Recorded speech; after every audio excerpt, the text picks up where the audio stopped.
சொந்த வீடாக இருந்தால் பிரச்சனை வரும். பசங்களுக்கெல்லாம் வந்து ஷேர் பண்ணணும். வாடகை வீடாக இருந்தால் சரியாக போச்சு. யாருக்கும் பொது இல்லாத போயிடும். நாளைக்கு எனக்கு ஒரு வீடை வச்சுக்கின்னு எனக்கு இல்லை உனக்கு இல்லைன்னு சண்டை வரும். அதனால் ஒரு வீடு வாடகையில் இருக்கிறதுல எவ்வளோ பெட்ரு. ஆமாம், கனவு இருக்குதுங்க. அது எவ்வளோ அடிச்சுக்கிறாங்களே பசங்க, எனக்கு கொடுக்கல உனக்கு கொடுக்கலன்னு பேசுவாங்கல்ல. அது எதுக்கு? யாருக்கும் இல்லாத பொதுவிலேயே வாடகை வீடை எடுத்துகிட்டு போய்கினே இருந்துடலாம்ல.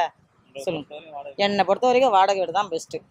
ஏன்னா சொத்து இருந்துன்னு வச்சுக்கோ, ஒன்னோட ஒன்று அடிச்சுன்னு மகம் ஆளுவாங்க. அதே சொத்து இல்லைன்னா அவங்கவுங்க வேலையை பார்த்து அவங்கவுங்க சம்பாரித்து சுயமாக வீடு வாசல் வாங்குவாங்க. நாங்களாம் கிராமத்தான்.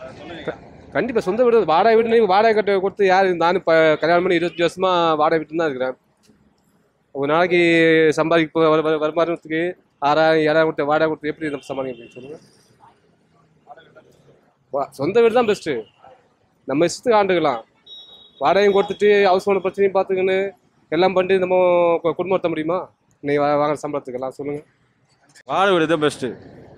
ஏன்னா உங்கள் கருத்து அந்த மாதிரி நம்ம நினச்சாரு மாறிக்கலாம் அடிக்கடி. எல்லாருக்கும் சொந்த வீடு தான் பெஸ்ட்டு. சொந்த வீடு தான் பெஸ்ட்டா? ஆமாம். வாடகை வீடு இருந்தால் ஈஸியாக மாறிக்கலான்றாங்க. அதை பற்றி மாறுறது பெஸ்ட் இல்லைங்க. மாறுறது பெஸ்ட் இல்லை. அதாவது சொந்த வீடுனா நம்ம நிறையா நாள் நல்லா வாழலாம். வாடகை வீட்டில் வாடகை கொடுத்து வாழ முடியாது. சொந்த வீடு தானே பெஸ்ட்டு. வாடகை வீடுனா நம்ம வேலைக்கு வரது அதிலே போய்டும். அது பாதி வீட்டுக்கு பார்க்கணும், குழந்தைங்கலாம் பார்க்கணும், எல்லாம் பார்க்கணும். சொந்த வீடு தானே பெஸ்ட்டு.